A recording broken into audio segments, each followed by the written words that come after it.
Yeah. I love my HBCU. And boy, I love it, love it. I love it, love it. I love my HBCU. And man, I hope my team they won one. Yeah. I hope my team they won one. yeah, man, I hope my team they won one. Yeah. I hope my team they won one. yeah. I tune into the HBCU Sports Lab to see if my team won or lost. If they lost, I'm quiet as a mouse. But if they won, keep tab. I'ma do the dab, yeah. Dr. Cavil, he know what he be talking about. Mike and Charles, they know what they be talking about.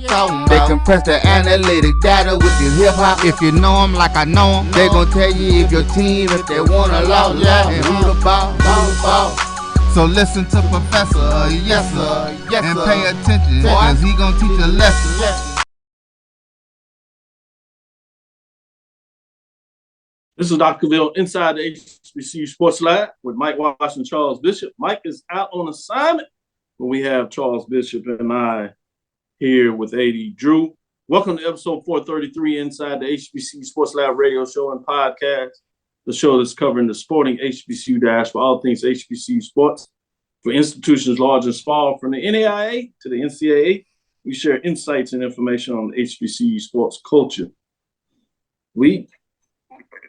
And HBCU athletic aesthetics to facilitate the story of HBCU athletic programs in the business of HBCU sports.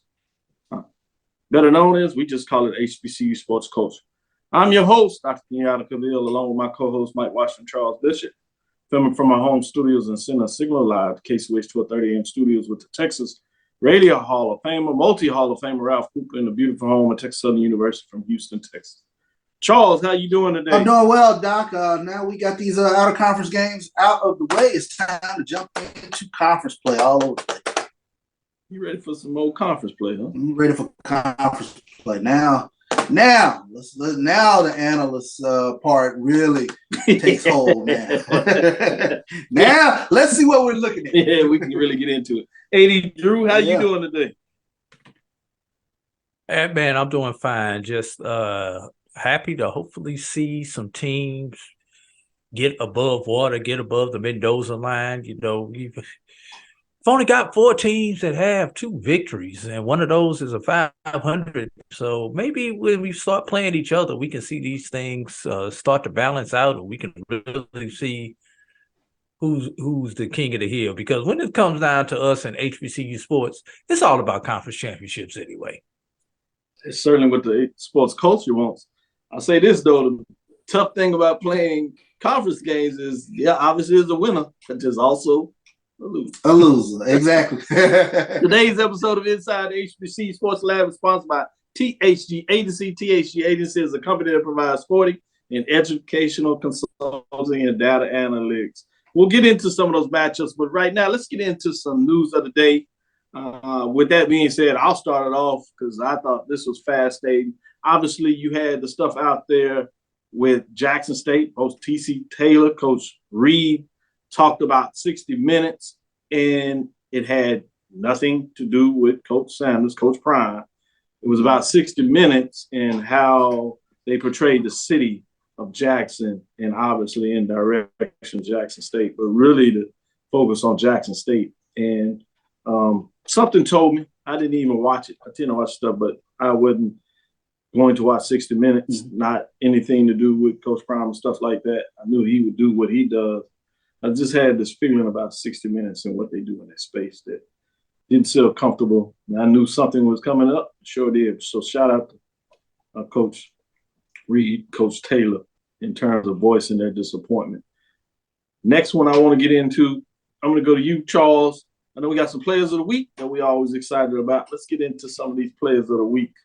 Let's take a look at the SWAC players of the week, SWAC football weekly honors for this past week. The SWAC has named Florida A&M's Jeremy Musa, Grambling State's Lewis Matthews, and Tylen Williams, along with Southern's Joshua Griffiths, as its SWAC football players of the week for their impressive performances this past week. Let's take a look at Jeremy Musa on the offensive side of the ball. Musa led the Rattlers to their 16th straight win at Bragg Memorial Stadium. He won 18 of 27, 271 yards and 3 touchdowns. Especially take a look at him in the third quarter. He completed 9 of his 10 passes for 179 yards and 3 touchdowns. On the defensive side of the ball, Lewis Matthews, big day for the Grambling State Tigers in his 58-22 win over Florida Memorial. The senior linebacker racked up 11 total tackles, including a 32-yard interception return for a touchdown. Newcomer of the week in the SWAC was Tyler Williams. Williams had a breakout game for the Grambling State this past weekend. He tallied 3 receptions for 102 yards, including a big 67-yard touchdown reception. And the specialist of the week was Southern's Joshua Griffin. He connected on 2 field goals and 2 extra points in Jaguars' 20-10 win over Alabama A&M. He also contributed 4 kickoffs, averaging 64.5 yards per kick. So those were your SWAC players of the week. Big time SWAC players of the week. With that being said, AD Drew, you had some news that you wanted to focus on for the HBC week this in your mind? I don't know if you guys covered it on Thursday, but there was a big press conference on Thursday announcing the Florida Beach Bowl. I almost said Peach Bowl, but it's the Florida Beach Bowl that will feature a CIAA being at B. Yes, that will feature a CIAA team versus an SIAC team. Not necessarily for the championship of that level, but it's a bowl game, and I think it's exciting that we are going to have a bowl that's going to feature our Division II teams from our 2 historical HBCU conferences and allow them to show their talents. While there was a press conference, I do have some questions that were unanswered in that press conference. But I am always the ultimate optimist that this thing is going to get pulled off in fine fashion and be something that we will be talking about off of our tongues, just like we talk about the Celebration Bowl every year. Good stuff. And to your point, both commissioners there from Jackie McWilliams out of the CIAA, obviously, as well as the SIAC. And we saw their release, but this week CIAA did do a official release talking about the board. So I kind of pointed it out last week, but the fact that you pulled it up, I think, is appropriate. So I'm glad that you brought that back to it, particularly with the CIAA and Jackie McWilliams is quoted as saying, "We are continuously evaluating ways to improve the CIAA experience for student athletes, alumni, fans. Adding a new component like the Florida Beach Bowl creates yet another opportunity for collaboration for our HBCU conferences," end quote. It's a great point there. We'll go back to you, Charles. What about on the MEAC side? There's some players of the day that did they shine on the MEAC? Who got some love in terms of the MEAC? Let's take a look at the MEAC as they announced their weekly honors. Howard, senior wide receiver Casey Hawthorne, was the MEAC football offensive player of the week. Howard defensive back Kenny Gallup earned the defensive player of the week, while Norfolk State's freshman Noah Tracy was named the rookie of the week. Let's take a look at their accolades. Casey Hawthorne, the senior 5'11" wide receiver, recorded 3 total touchdowns against Hampton, passed and rushed for 1 touchdown. He also caught 3 passes for 67 yards, averaging 22.3 yards per catch with a touchdown. Defensive player of the week was Kenny Gallup, the senior DB, 6'1", collected a game high 8 total tackles, 7 solo against the rival Hampton. He also forced and recovered a fumble in that game. And Tracy, we take a look at Norfolk State's freshman Noah Tracy being named the rookie of the week, the place kicker. Punted the ball 5 times for 194 yards, averaging 38.8 yards per punt against Temple. He also recorded a 50-yard boot with one inside the 20-yard line. So those were your MEAC players of the week. Big week for a couple of Howard players in that loss to Hampton. I did check it out. Obviously, Hampton had the big win over Howard. We talked about it on Sunday. So I wanted to go see if the Coastal, formerly known as the Colonial Athletic Association, was anybody from Hampton recognized in terms of player of the week. Not to be done. But OVC talked about Tennessee State getting a big conference win. Well, guess what? Huge. They did the 49-yard kick I spoke about. You all broke down. The 50-yard game winner. Well, deservedly so. He was recognized as the Big South OVC special teams player of the week. James Lowry, kicker, 5'10", 210. Redshirt junior, Lauderdale, Florida. 9 seconds left. They lift Tennessee State to a 27-25 victory over Garland-Webb in the John Merritt Classic, and I will add thrilling. I did get to watch it. Mic check. It marked the 5th longest field goal of FCS this season. The junior nailed a 49 field goal just 6 minutes prior. Both surpassed the previous career-long field goals of 43 yards. Lowry is one of just 2 players nationally with a pair of field goals longer than 49 yards. He also was perfect on PATs, finished the game with 9 total points. This marks Lowry's first year as a place kicker after previously serving as the team's kickoff specialist. Wow. So shout out to Lowry. Shout out to the SWAC Players of the Week. Shout out to the MEAC Players of the Week. You know, on Thursday, we'll try to give some love to the SIAC, CIAA, and we even might sneak in some volleyball, SWAC, MEAC players, if we can get that in there. Show you some love there, as well as SWAC soccer. And with that, I want to give this out there. We're going details on Thursday, but Howell women's soccer program kicking some butt. They've won 5 games in a row, and their next contest is against Alabama A&M. So it should be interesting as they welcome the Bulldog to the capital in Washington, D.C. With that, let's take our first break. Come back on the other side. It's time to unveil the top 7. We're going to get into the top 7, Charles. Week 3, we're going to see what you think about my top 7. Drew, don't get quiet on me. We're going to see what you think of the top 7 as well. Stickers will be right back after this first break. Charmin Ultra Soft has so much cushiony softness, it's hard for your family to remember they can use less. Sweet pillows of softness. This is soft. Holy Charmin. Oh, excuse me. Roll it back, everybody. Sorry. Charmin Ultra Soft is so cushiony soft, you'll want more, but it's so absorbent, you can use less, so it's always worth it. Now, what did we learn about using less? You gotta roll it back, everybody. We all go, why not enjoy the go with Charmin? Since 2002, Empowerment Resources, Inc., a nonprofit organization, has empowered more than 1,500 youth and adults in Duval and surrounding counties through its programs Journey into Womanhood, Girls Mentoring, Life Skills for Teens, and parenting education coaching. To get involved with programs, volunteer, or donate, visit www.empowermentresourcesinc.org. Follow us on social media, facebook.com/empowerment.resources and instagram.com/empowermentjax. T. Madden and Associates is a sophisticated and experienced law firm located in your neighborhood. We're turning injury to cash. T. Madden and Associates obtained almost $2 million for my injury. They turned my injury to cash.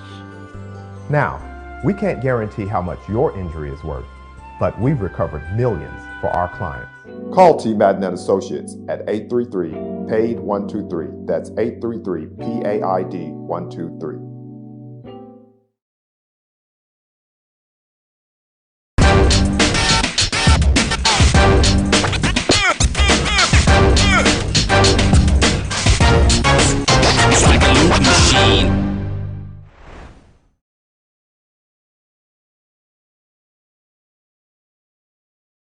Press the analytic data with the hip hop. If you know them like I know them, they gon' tell you if your team, if they wanna lose, yeah, and who the ball. So listen to Professor, yes sir, and pay attention, cause he gon' teach a lesson.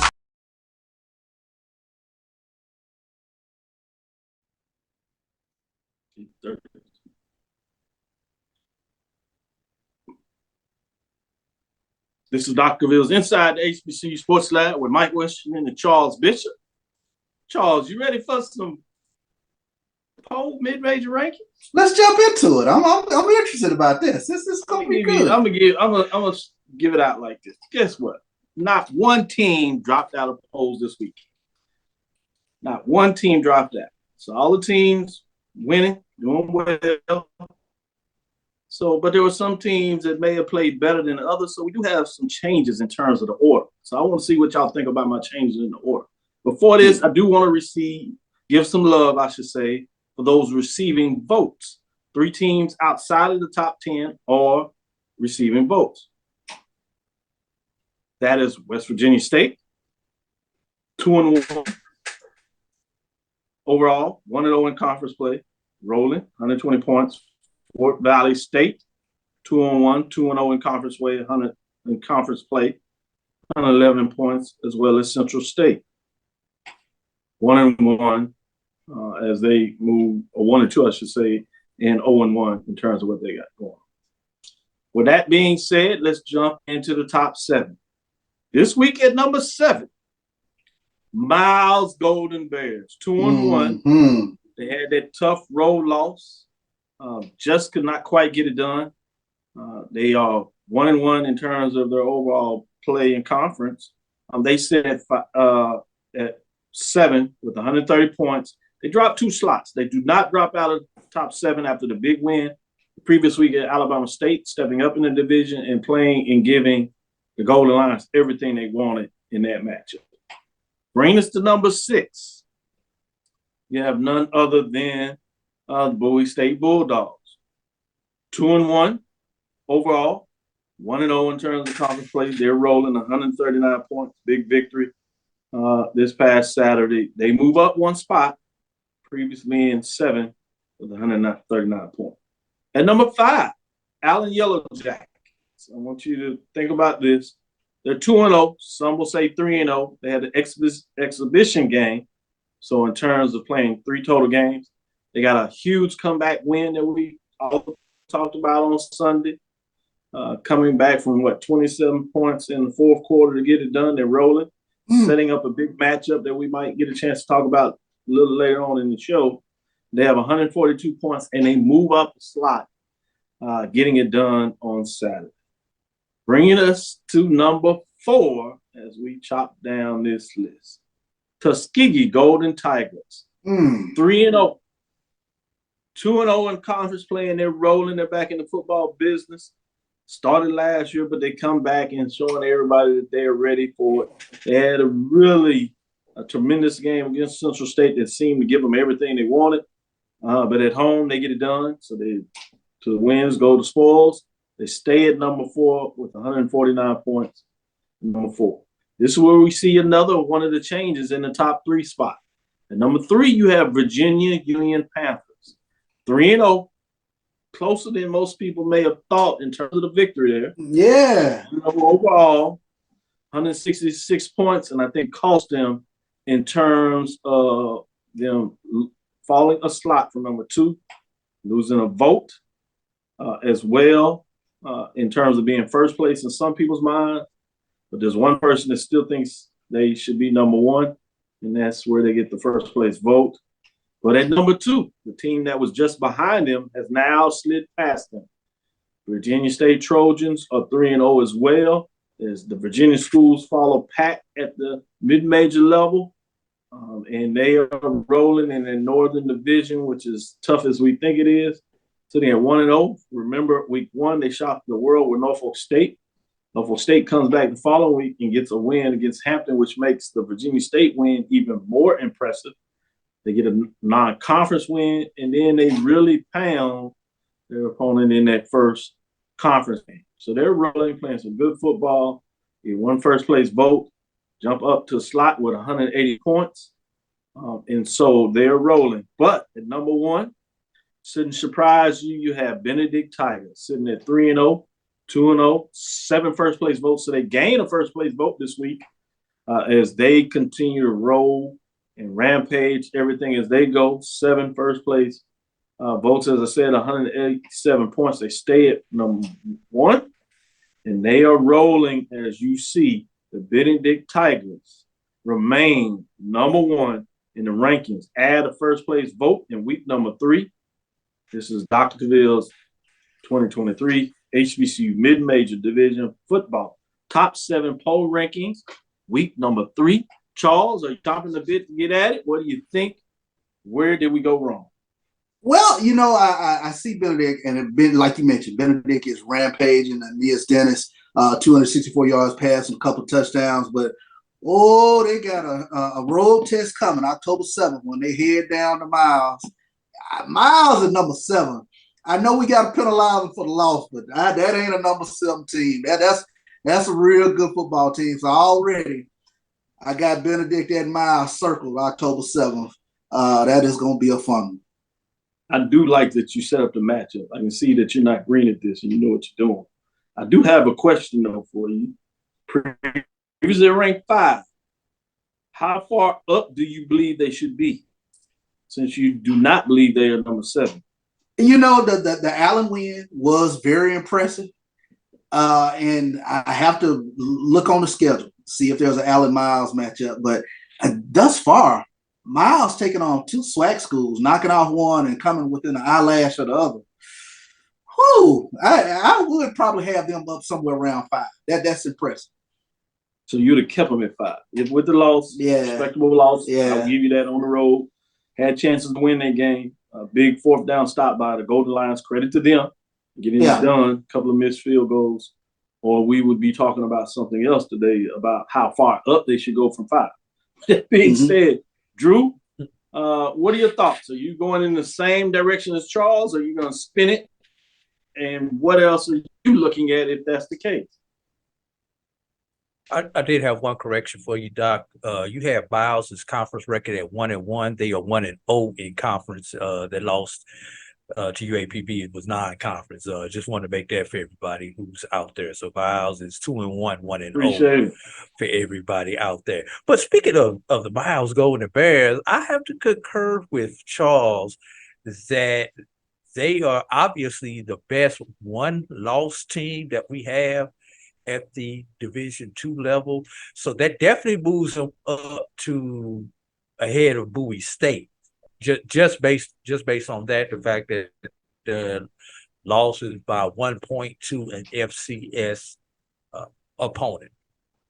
Now the question is a 2-1 Miles better than a 2-0 Allen?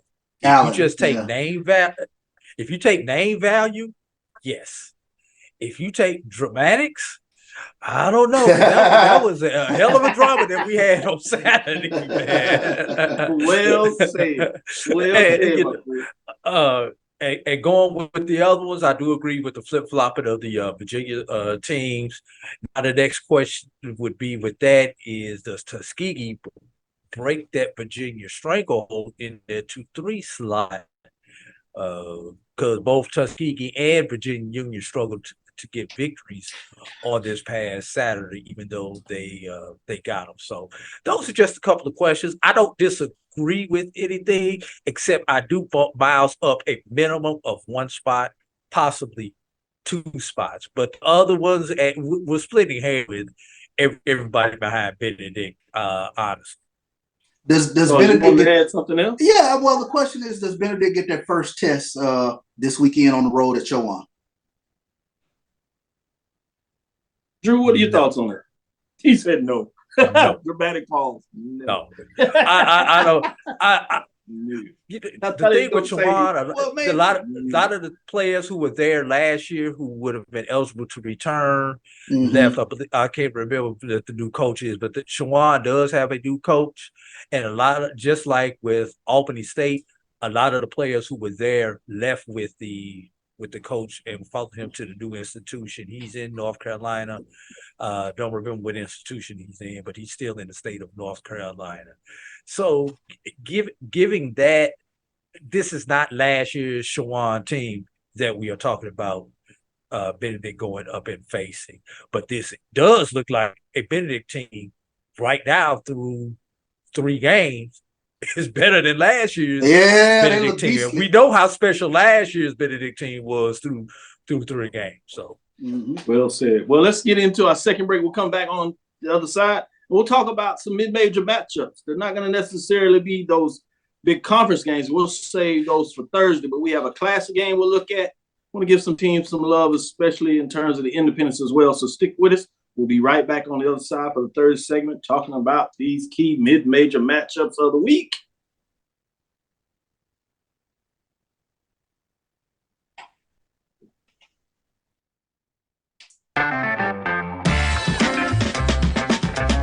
Your ad could be ran here. MyJBN.com/support. MyJBN.com/support for more information.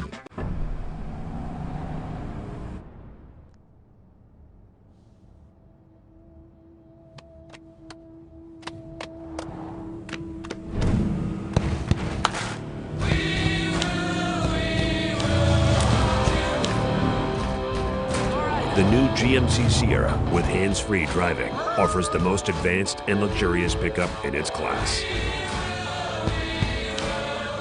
Yeah, it rocks.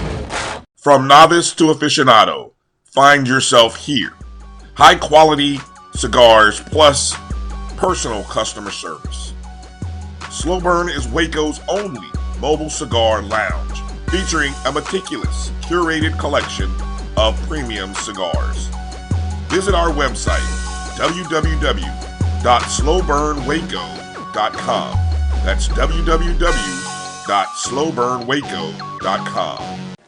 Supermarket sushi, really? No. Wait, Troy, you work here? I'm never not working. Like Head & Shoulders Scalp Shield technology, up to 100% dandruff protection, even between washes. Never not working, huh? Oh, Troy, you're such a good teacher. Yeah, I know. Never not working. Never not working. Never ever not working. Are you serious? Never not working. Dandruff protection that's never not working. Head & Shoulders Scalp Shield technology.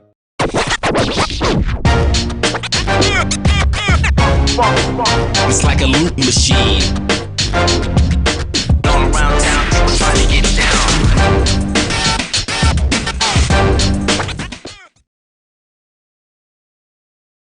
Press the analytic data with your hip hop. If you know them like I know them, they gon' tell you if your team, if they wanna loud, and who the ball.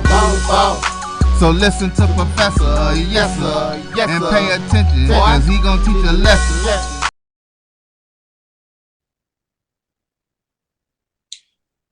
This is Dr. Bill's Inside the HBCU Sports Lab with A.D. Drew and Charles Bishop. Let's get into some of these mid-major matchups. This is classic game, but it's all SIAC. The public institutions, the first matchup between those three public institutions in the state of Georgia at the Division II level. They get the first of those matchups. They get a showdown this weekend in Brunswick, Georgia, Glenn County Stadium, Coastal City HBCU Classic, Saturday, September the 23rd at 2 p.m. You have Albany State, the Golden Rams, that are 1-2, 1-0, versus Savannah State Tigers, 2-1, 1-0 in terms of this matchup. If I had to go in terms of how I've ranked these teams in terms of those top 30 or so mid-major programs, it is a pretty decent matchup when you look at it like this. Basically, I would have number 16 versus number 10. But with that being tough, it's a tough matchup, but let's get into it. With that being said, let me go to you first, A.D. Drew. Albany State Golden Rams, Savannah State Tigers. One of these teams gets to continue looking at Savannah State Tigers. They can improve to 3-1. Not necessarily a very impressive 3-1, but anytime you can get to that margin, you'll take it. They'll be 2-0 in the race. Or do you get Albany State that gets to stay at 2-0 in the conference race and improve to 500 overall? Which direction are you going in this matchup, Drew? Well, the important thing that you brought out in that conversation, Dr. Cavil, is the 2-0 portion. Despite both teams being unimpressive thus far through the season, they are 1-0 in conference. And that is the key thing when it comes to these two institutions, is that they remain in the conference race. And let's be real. Right now, teams feel like they are chasing Benedict, Tuskegee, and Miles. So anytime that you can get a victory against one of these other foes so that you can stay in the race, it's going to be important, because right now it's a 3, and if Allen decides to play spoiler, you've got a 4-team race for 2 spots. So that's what these teams are playing for. But I will say this, living down here in the South Georgia area, there's a little bit of buzz about this game in this particular area in Brunswick. You know, they do recruit into that eastern portion of Georgia, both of them. Savannah is a little bit geographically closer, but still, both of them get into that same type area, the Camden County, and recruit some of those players from there. So this game is for more than conference record, conference bragging right. This game is for recruiting. So I'm kind of favoring Savannah State in this particular game, though, if you would ask me to give you a prediction in this game, Dr. Cavil. Leaning to the Tigers, Swamp Tigers, as some people say in that area. Charles, which direction you going with this matchup? What are your thoughts? Yeah, I agree with AD. This is not just a conference game, but it's a battle for some recruiting edge, especially within the area. Spent some time down there in Brunswick, Georgia, about a year and a half of my life. Experienced Savannah State homecoming and enjoyed myself tremendously. Isaiah Knowles, tremendous quarterback for Albany State, 264 yards last week, 3 touchdowns. I'm sort of leaning with I'm leaning Golden Rams on this one. I like Savannah State, but I'm gonna be the fly in the ointment. I'm gonna go with Albany State on this. Like it. Let's switch gears. We're gonna go off the radar a little bit. Independent, non-conference, mid-major division game of the week. We're gonna head to Texas as well as Oklahoma. On the plains, they said in those parts, right? Or are you in East Texas? In the woods. This one is in the woods. Tyler, Texas Rose Stadium. Independent game of the week, but it's actually a conference matchup. Sooner Athletic Conference, Saturday, September the 23rd at 6 p.m. under the lights. You have Texas College Steers hosting Langston Lions. Again, if I was looking at my index and I wanted to rank all these teams at the mid-major level, that's Division II and NIA, this would be 20 versus 31. So again, they're off, but it's important because somebody is going to get their first win of the season, and it will be a conference win. Charles, what do you say about this matchup? It's been a tough season thus far for Langston. Normally, we don't see them on 2 going into this game. They're breaking in a freshman quarterback, Rennie Martin. He had a big game last week, over 200 yards passing. A couple players to keep an eye out on in this game. Rennie Martin, as mentioned, but also Texas College. They have a young man, huge game last week. Get this, Arnold Young, 17 tackles last week for the Texas College Steers. But take a look at this matchup. Langston is literally 7-0 in the matchup history with regards to playing Texas College. I don't think they will be deterred from getting number 8. I think Langston will get the win in this weekend. Langston has not recovered from the hiccup late last year, Drew. As Charles alluded to, this is a team over the last couple of years we're used to fighting for conference championships. They started off well last year, and they have went on a swoon, and it seems to have continued this year. Charles talked about the freshman quarterback, but in a lot of ways they're young across the board in different areas. But Texas College says they don't care. They want to win. They have long sought a win, and they certainly could use one over Langston, which they have not defeated in many moons. With that being said, Drew, what are your thoughts on this matchup?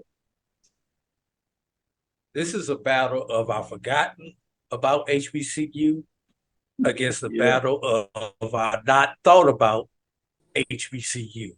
I mean, I know you guys down in Texas may think about Texas College, but us over here on the East Coast, you know, it's like Texas who? Anyway, a lot of people probably thought Jackson State was playing this team last week instead of the other Texas team that they played last week that you know, put a 70 spot up on. But anyway, for Langston, like you said, Dr. Cavil, ever since last year, they have not been able to figure it out. And the last couple of years, they have not closed well. But this is un-Langston-like. They've gotten off to strong starts the last 3, 4, 5 years ever since Quentin Morgan has been there. So for them to get off to an 0-2 start, this game is crucial for them to be able to right the ship. You know, they had a double bye. They played week 0, did not play week 1 and 2. Go figure out that type of scheduling. But anyway, and Texas College just trying to get it right. You know, Texas College, I know they haven't won a conference game in a number of years, and the wins there have been few and far between. So if you're Texas College, you're figuring, hey, this is our opportunity to catch Langston while they're down. And one other thing, Dr. Cavil, I don't know if you realize this. This is a battle between 2 of the 4 remaining NAIA football programs. that we have, with Arkansas Baptist and Florida Memorial being the other two. So for us to get them and for you to feature them as a game of the week, kudos. Thank you. Yeah, there's not many out there. That NIA football is a dying breed because when you think about the programs at the NIA level, you have a whole conference, the Gulf Coast Athletic Conference, but most of them do not play football. So thank you for recognizing why we do what we do. With that being said, let's take our third break. We'll come back on the other side. We'll get into our fourth segment. Now it's time for the big boys. Let's look at the major division. We're going to look at the major division top 7 poll rankings this week in week number 3 and see what these gentlemen think about what the computers and the magic and the voters all put together this week. I will tell you this as a tease. There is a change at the top. Let's see who number 1 will be. With that, stick with us. We'll be right back on the other side.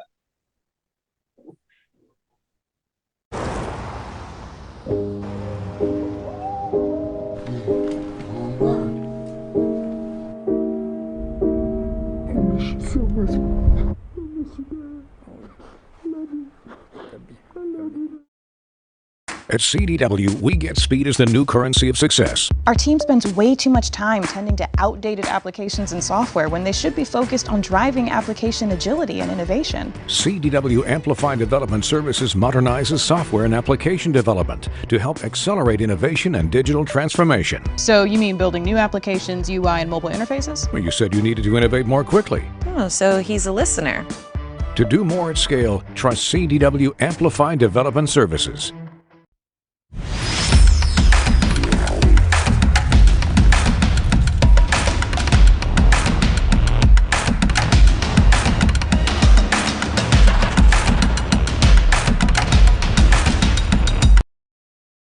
Press the analytic data with the hip hop. If you know them like I know them, they gon' tell you if your team, if they wanna lose, and who the ball.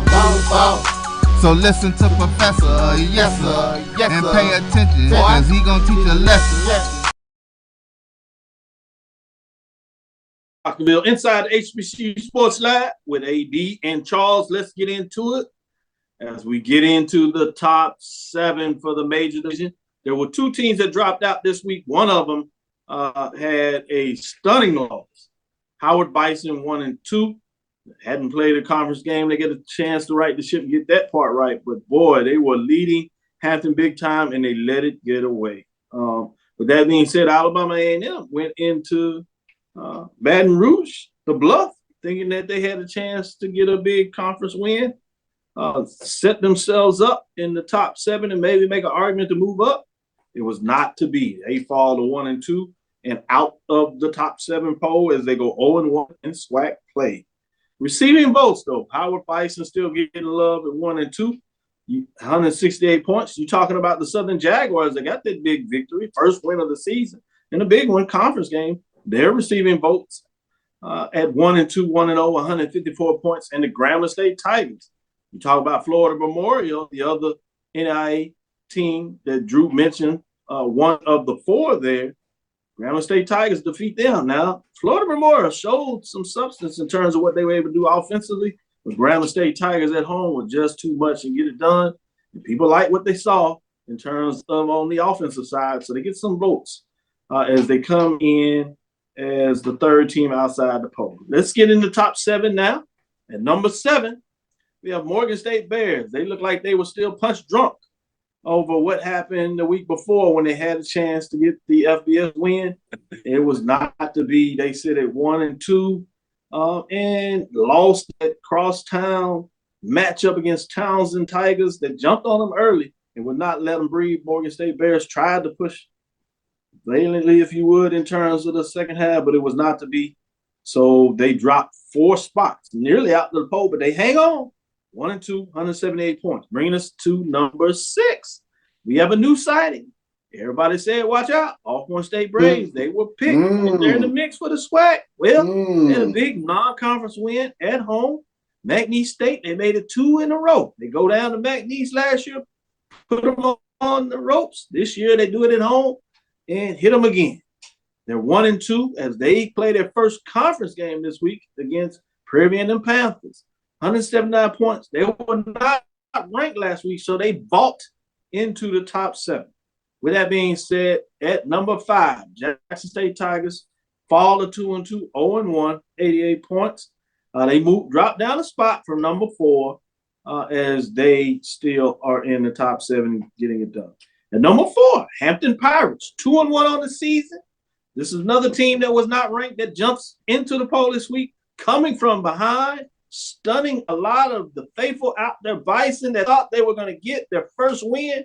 This game reminded me when I watched it afar and I just could hear it in so many different ways of what was taking place. Charles, I don't know if you got a chance to watch it, but I'm sure you'll break it down and tell us. But if you did, I'm sure in a lot of ways, like me, it reminded you of the Labor Day Classic. Team was kind of big in terms of the rivals, and they rushed back in fourth quarter. This one didn't even need overtime. They get it done 35-34. Victor goes to spoils. Pirates hold on to their long winning streak, much like the Panthers.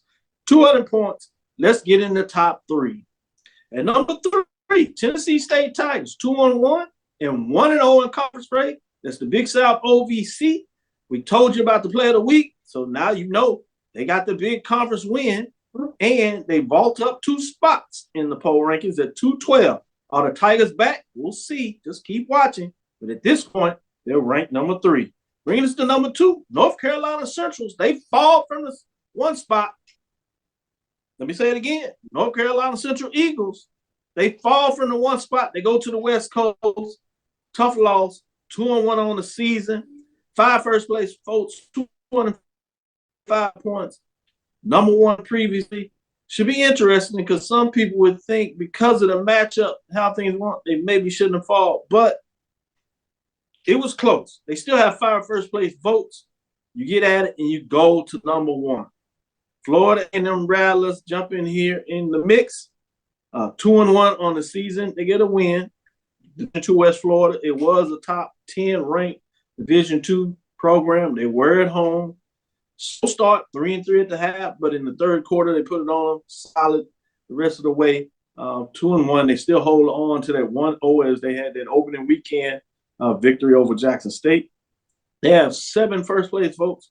So they just eke out 247 points, and they move to number 1 at least for a week in week number 3. We'll see if they can hold on to it, see what people think as things move forward, as this is just a snapshot of a poll ranking. People, we don't do the projections. We did that early in the preseason. Now it's week to week, looking at matchups, look at what teams do in this week and those things. So you'll see some teams maybe slide.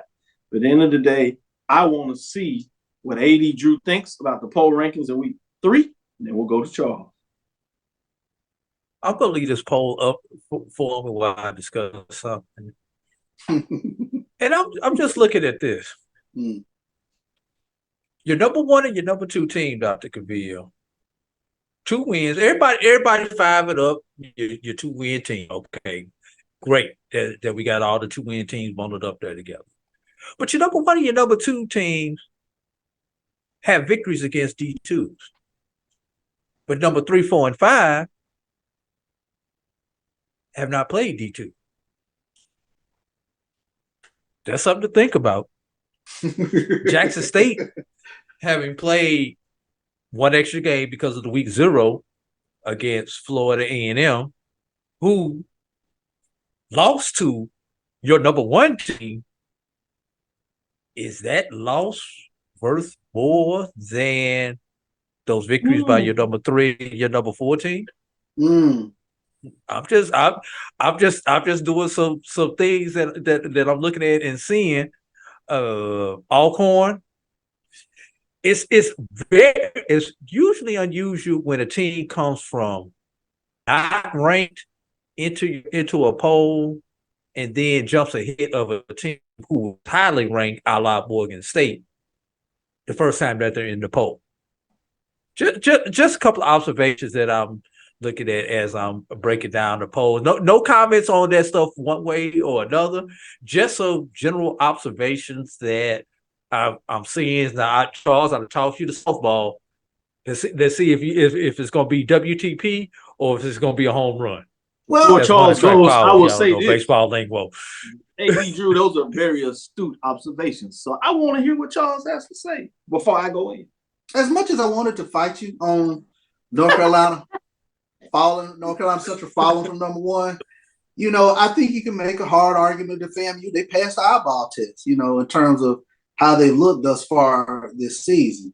You take on an FBS team, albeit not a FBS team that's a Power 5 team, but yet still they passed the eyeball test. Let me make some quick observations. Alcorn, impressive. You beat McNeese back-to-back years, and that running game is going to be something to keep an eye on with regards to Alcorn the rest of the season. Jarvin Howard is that dude, and he's going to be a handful for teams in SWAC play. Great matchup with Prairie View and Alcorn this upcoming weekend because they're both teams that really mirror each other. Jackson State, I said this about Jackson State. If they can get through their first 4 games, they get real scary the rest of the way. And it was a lopsided loss this past weekend at Texas State, 77 points. They literally couldn't do nothing to stop them on the defensive side of the ball.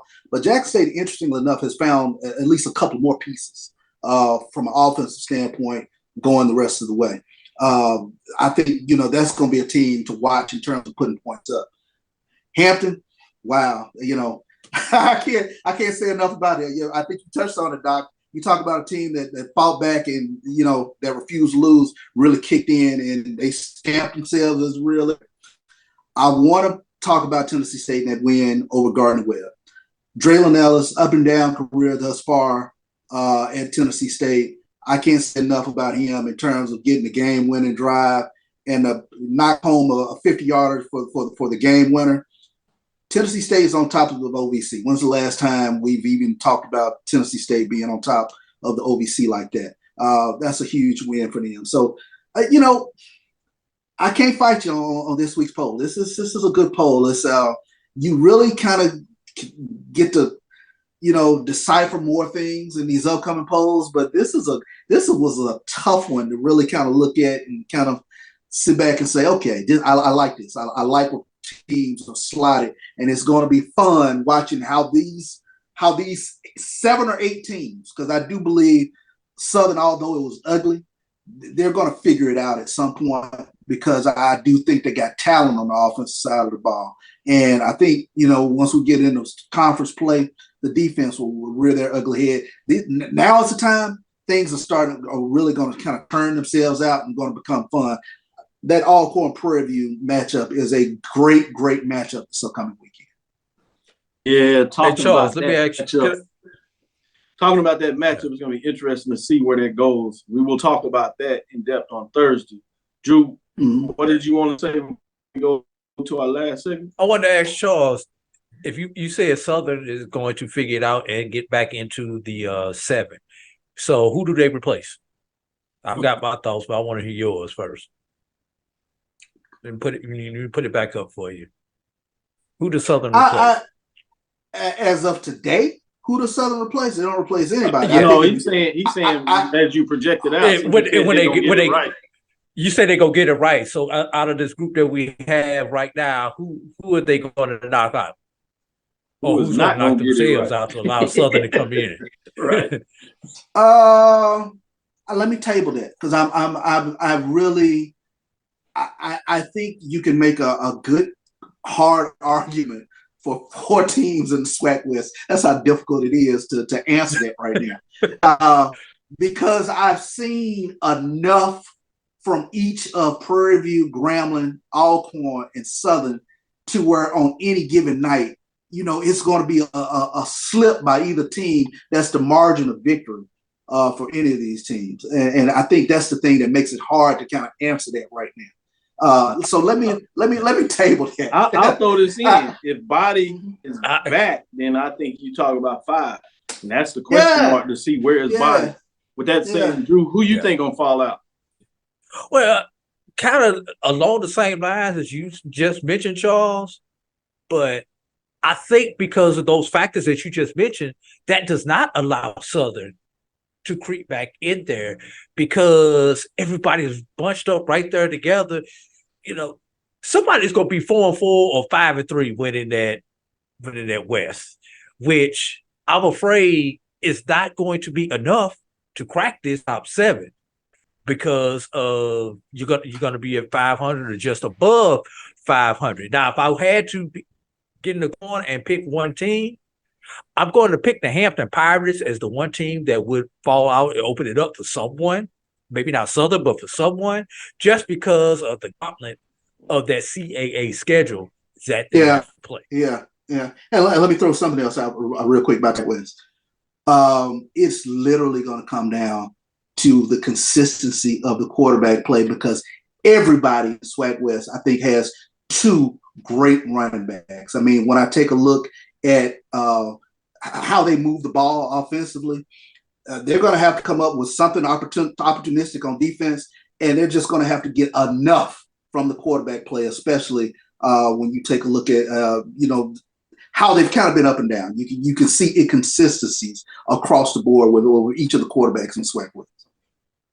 Well, I got to jump in on that. I think the only one I agree with that for the three teams: Prairie View, Alcorn, as well as Southern. I think it's opposite for Grambling. I think they have the quarterback play. The question is, can they get enough defense to go along with it? Or as you talked about those four in the mix, interesting to see what that looks like. And simply, Texas Southern the same way. They have the quarterback. The question is he going to be healthy enough to play? Yeah. And I think they actually have enough defense to get it done. So I think that's the scary thing about Texas Southern is they have all the cards on the table. Even though they lost that overtime win, we saw how tough that matchup is. The question is, will Body be healthy to play? With that, we got to get to our next break, come back on the other side, and talk about our last two matchups at the major division level, and then we'll call it a show.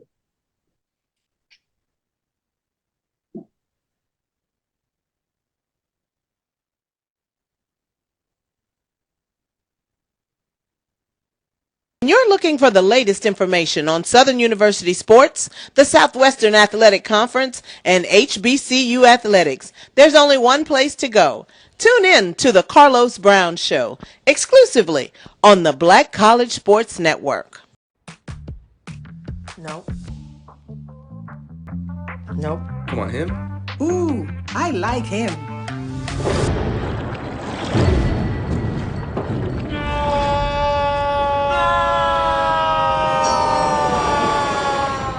The Quicker Picker-Upper. Bounty picks up messes quicker, and each sheet is 2 times more absorbent, so you can use less. He's an 8. He's a 9. Bounty, the Quicker Picker-Upper.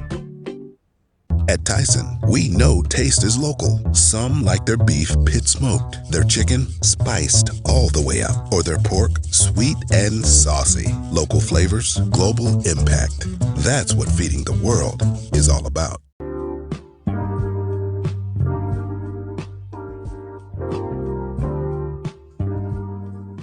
This is the BCSN Pod Zone, your place for the news, views, and conversations about all things related to HBCU athletics. Here are the BCSN SportsWrap, Dr. Cavil's Inside the HBCU Sports Lab, Knights of the Round Table, the pregame show, the Carlos Brown Show, the ONG Strike Zone, and more in one place. We are changing the way you consume HBCU sports, one broadcast at a time.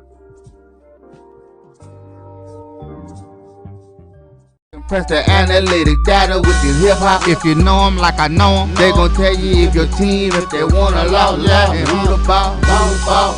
So listen to Professor, yes sir, and pay attention, cause he gon' teach a lesson.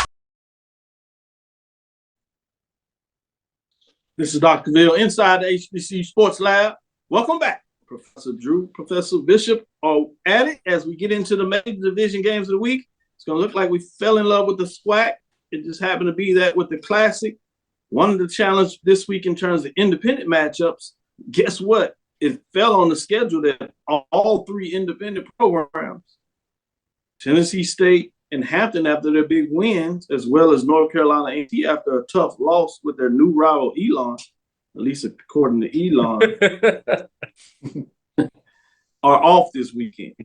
So with that being said, the bonus game that we're going to give you is a SWAC game that features the number one team, the new number one team that we talked about that was established a week, Florida A&M Rapids.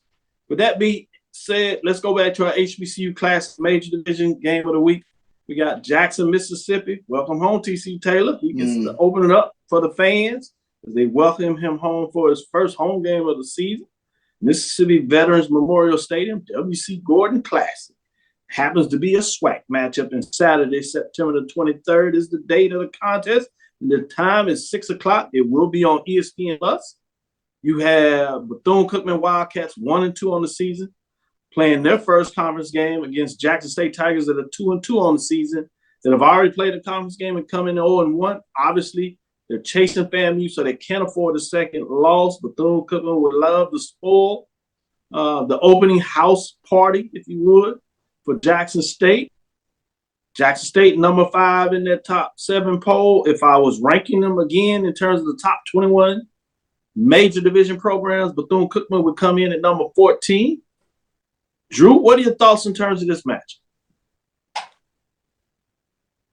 First of all, I was pleasantly surprised by Bethune-Cookman's performance last week against the University of Miami. You know, they were able to put up some points and keep it relatively close in matchup. You know, that's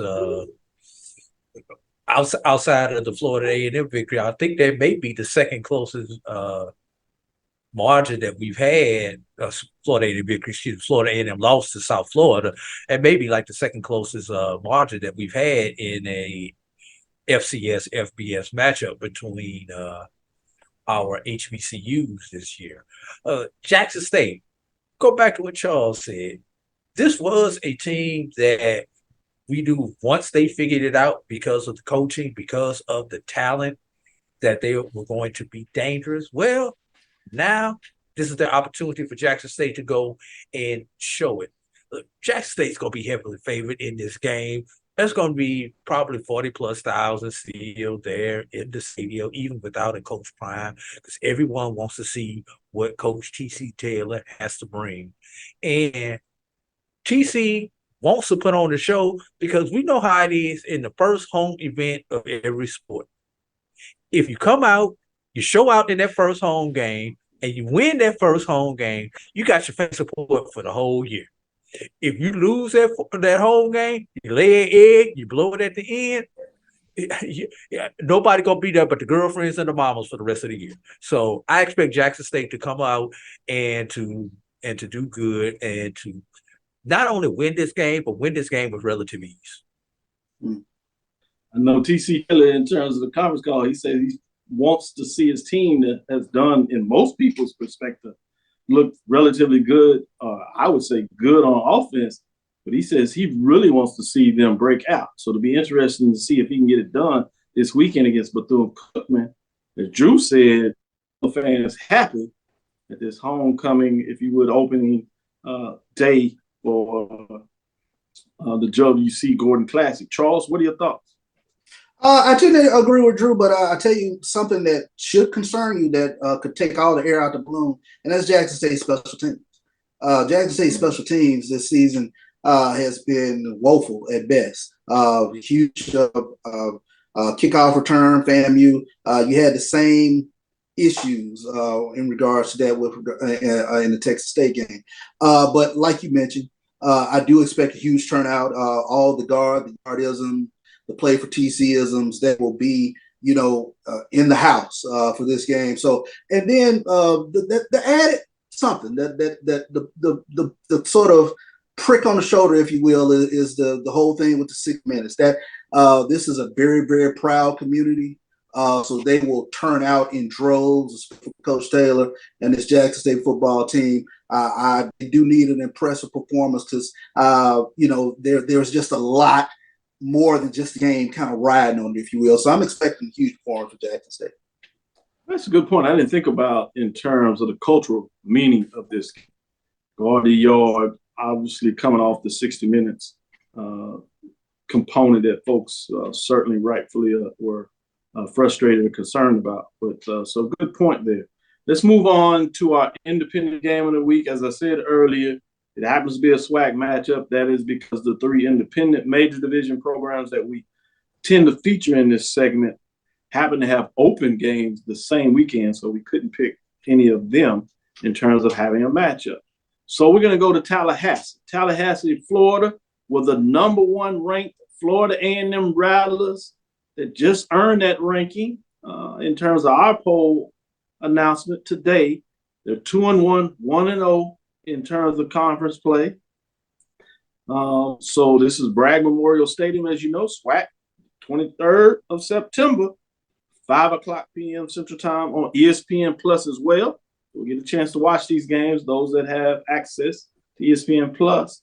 You have Alabama State Hornets, 1-1, having an extra week off to see if it makes a difference. Obviously, they're coming off a tough loss to Miles in that matchup, but they're on the road back in Tallahassee at the number 1 program. So they get a chance to make a statement. Hornets, you talking about getting a big win on the road, it'll be against the number 1 ranked team. Be interested to see what that looks like. Charles, what are your thoughts in terms of matchup before I turn it over? If you look at my index of the top 21 HBCU programs, I would have Alabama State Hornets coming in at number 16. Thus far, I have to say FAMU has passed the eyeball test. The question for me, for a lot of teams going forward, can you get your hands on Jeremy Musa? Because once he's comfortable back there, it's a wrap. So that's the $1 million question. Can this Alabama front seven, can they create enough havoc to get back there to Musa? I actually impressed by Florida A&M's rushing attack this season, but I think everything hinges on whether you can put your hands on Jeremy Musa. Defensively, this has to be a D. Davis breakout game. I mean, you're talking about a quarterback who's been on the ropes since he's been at Alabama State. They started to integrate another quarterback in. Question for me is, can Alabama State move the ball against this very, very stout Florida A&M defense? I got to go with Florida A&M. They haven't lost to Bragg in a second or two, and I don't think it's going to happen this weekend. Good stuff. Go to you, Charles. Go to you, Drew. Your thoughts in terms of Tallahassee. Number 1 ranked FAMU Rattlers hosting SWAC opponent Hornets. Do they get it done and continue that home winning streak? Or is there a way that Hornets have a chance to make the upset? What are your thoughts? Speaking of that home winning streak, let's put this home winning streak into perspective, everyone. The last time FAMU lost in Bragg, there was no such thing as the coronavirus. Damn. Pre-pandemic, 16 in a row that they've won at Bragg Memorial Stadium. So with that being said, Dr. Cavil, can Alabama State do it? Yes, they can. They have the defense to do it. If they stick with their running game and keep the ball away from that FAMU offense, they can do it. The problem is Alabama State has not looked good on offense, even in the 1 win against Southern. They still questions at the quarterback position. You might well throw Alabama State with all the teams in the West. Questions at the quarterback position.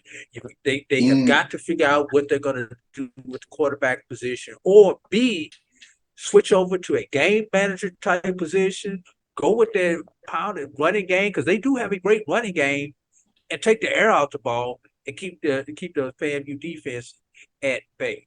You have to get at Musa, make him uncomfortable. Even West Florida had the ability to make Musa uncomfortable.